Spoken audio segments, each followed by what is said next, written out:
नमस्कार साथियों, आज हम राजनीतिक सिद्धांत के बारे में विस्तार से समझेंगे। सिद्धांत से हमारा यह आशय है विचारों, मूल्यों, धारणाओं का एक ऐसा समूह जो किसी विशेष घटना, परिघटना का विश्लेषण व व्याख्या करता है। ऐसे विचारों के समूह को हम सिद्धांत कहते हैं। सिद्धांत साक्ष्यों पर कार्य करते हैं। जब इन्हीं सिद्धांतों को हम राजनीति के साथ जोड़ते हैं तब हम इन्हें राजनीतिक सिद्धांत कहते हैं। हम राजनीतिक सिद्धांत में कुछ राजनीतिक चिंतकों के बारे में अध्ययन करते हैं, जिसमें से पश्चिमी चिंतक तथा भारतीय चिंतक भी शामिल है। पश्चिमी चिंतक जैसे प्लेटो, सुकरात, अरस्तु और भारतीय चिंतक जैसे कि चाणक्य, महात्मा गांधी तथा B.R. अम्बेडकर। स्वतंत्रता, जब किसी व्यक्ति पर बाह्य प्रतिबंधों का अभाव हो और उसे ऐसी स्थिति या परिस्थिति प्रदान की जाए जिससे वह अपनी प्रतिभाओं का विकास कर सके। सामान्यतः ऐसी स्थिति या परिस्थिति को स्वतंत्रता कहते हैं। हानि सिद्धांत, जॉन स्टुअर्ट मिल के द्वारा हानि सिद्धांत दिया गया। जॉन स्टुअर्ट मिल ने बताया कि एक व्यक्ति दो प्रकार के कार्य कर सकता है, स्वसंबंध कार्य तथा पर संबंध कार्य। स्वसंबंध कार्य ऐसे कार्य जिसमें व्यक्ति कार्य करेगा और उसका प्रभाव उस व्यक्ति के ऊपर ही पड़ेगा तो उसे सहसंबंध कार्य कहेंगे। पर संबंध कार्य ऐसे कार्य जिसका प्रभाव उस व्यक्ति के अलावा अन्य लोगों, समाज इत्यादि पर पड़ेगा तो उसे पर संबंध कार्य कहेंगे। अतः हमें यह पता चलता है कि कुछ अनुचित पर संबंध कार्यों पर उचित प्रतिबंध लगाना अति आवश्यक है। समानता का अर्थ है सभी नागरिकों को सामाजिक, आर्थिक और राजनीतिक अधिकार समान रूप से प्रदान करना। समानता के तीन आयाम होते हैं: राजनीतिक समानता, सामाजिक समानता और आर्थिक समानता। राजनीतिक समानता का अर्थ है राजनीतिक तंत्र में कानून के समक्ष सभी नागरिकों को समानता दी जाए, और सामाजिक समानता का अर्थ है सभी नागरिकों को समाज में जीवन यापन के लिए उन्हें स्वतंत्र और निष्पक्ष तरीके से अवसर प्रदान किए जाए। आर्थिक समानता का अर्थ है सभी नागरिकों को जीवन यापन के लिए सेवा, आय, संसाधन आदि का समान वितरण किया जाए। सामाजिक न्याय से तात्पर्य है कि समाज में व्याप्त भेदभाव के कारण कुछ लोग वंचित वर्ग की श्रेणियों में सम्मिलित हो जाते हैं। इन वंचित वर्गों को कानून या विधि के माध्यम से मुख्य धारा में लाने के प्रयास को ही सामाजिक न्याय कहते हैं। न्याय के सिद्धांत के संदर्भ में जॉन रॉल्स ये तर्क देते हैं कि समाज के लिए नियम कानून बनाने से पहले हम खुद को ऐसी परिस्थिति में होने की कल्पना करें जहां हमें ये निर्णय लेना है कि समाज को कैसे संगठित किया जाए। इस स्थिति को मूल स्थिति या अज्ञानता का आवरण कहते हैं। रॉल्स आशा करते हैं कि समाज में अपने संभावित स्थान और हैसियत के बारे में पूर्ण अज्ञानता की स्थिति में हर व्यक्ति वही करेगा जो उसके लिए हितकारी होगा, क्योंकि कोई नहीं जानता है कि वो कौन होगा और उसके लिए क्या लाभप्रद होगा। अधिकार मूल रूप से मनुष्य द्वारा किए गए ऐसे दावे या हकदारी है जिनका औचित्य सिद्ध है। अधिकार सामाजिक जीवन की वे दशा है जिनके बिना कोई भी व्यक्ति अपने व्यक्तित्व का विकास नहीं कर सकता है।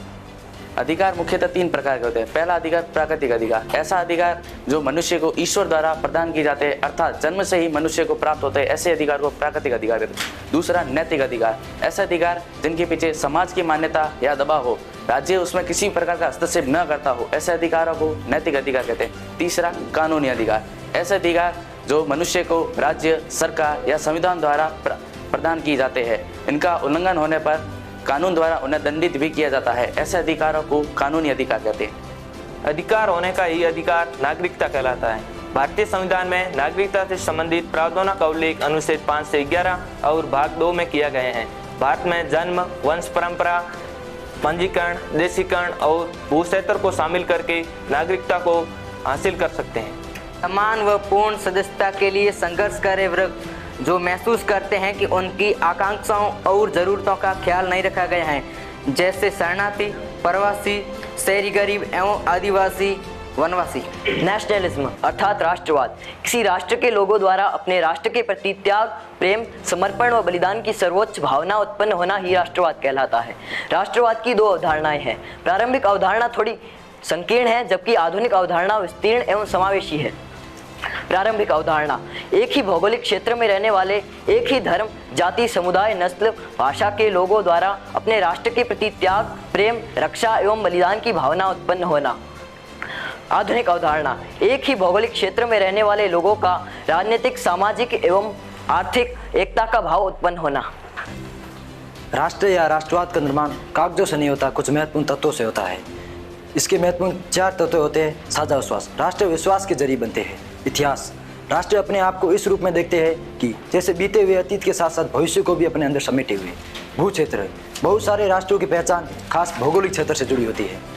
साझा राजनीतिक आदर्श, बेहतर है कि राष्ट्र की कल्पना राजनीतिक शब्दावली से की जाए बजाय सांस्कृतिक शब्दावली की। राष्ट्रवाद के कुछ सकारात्मक पहलू भी है, जैसे कि राष्ट्रवाद का अध्ययन वैश्विक मामलों के लिए अत्यंत महत्वपूर्ण भूमिका निभाता है तथा राष्ट्रवाद ने लोगों के भीतर अपने गहरे विश्वास को जन्म भी दिया है। इसके अलावा राष्ट्रवाद ने लोगों को जोड़ा ही नहीं बल्कि उनमें एकता का भाव भी उत्पन्न किया है तथा उन्हें अपने विकास के लिए अधिकार भी प्रदान किए है तथा राष्ट्रवाद एक ऐसी भावना है जो अत्याचारी शासन और विदेशी नियंत्रण से मुक्त होने के लिए हमें प्रेरित करता है। रविंद्रनाथ टैगोर की यह अवधारणा है कि राष्ट्रवाद काफ़ी हद तक तो ठीक है, पर वो मानवता से ऊपर नहीं है। वे कहते हैं कि राष्ट्रवाद हमारा अंतिम आध्यात्मिक मंजिल नहीं हो सकता है। वे कहते हैं कि मैं हीरे की कीमत पर शीशा नहीं खरीदूंगा, जब तक मैं जीवित हूँ अपने देशभक्ति को मानवता से कभी बाजिद नहीं होने दूंगा। धर्म शब्द को हम अनेक अर्थों के साथ जोड़कर देखते हैं। धर्म को हम स्वभाव के साथ जोड़ते हैं, धर्म को हम कर्तव्य के साथ जोड़ते हैं और धर्म को हम मजहब, पंथ या संप्रदाय का साथ जोड़कर देखते हैं। पंथ, संप्रदाय और मजहब का सामान्यतः अर्थ यही है कि अभ्यास, विचार और दृष्टिकोण के विभिन्न रास्ते जो अलग अलग समुदायों ने अपनी आस्थाओं के अनुसार बनाए हैं और वह अलौकिक विश्वास तक पहुंचाते हैं, उसे धर्म, मजहब, पंथ कहते हैं। धर्म को आजकल सामान्यतः हम मजहब के साथ जोड़कर देखते हैं। कोई भी धर्मनिरपेक्ष राज्य किसी धर्म का ना तो विरोध कर सकता है और न ही उसको बढ़ावा दे सकता है।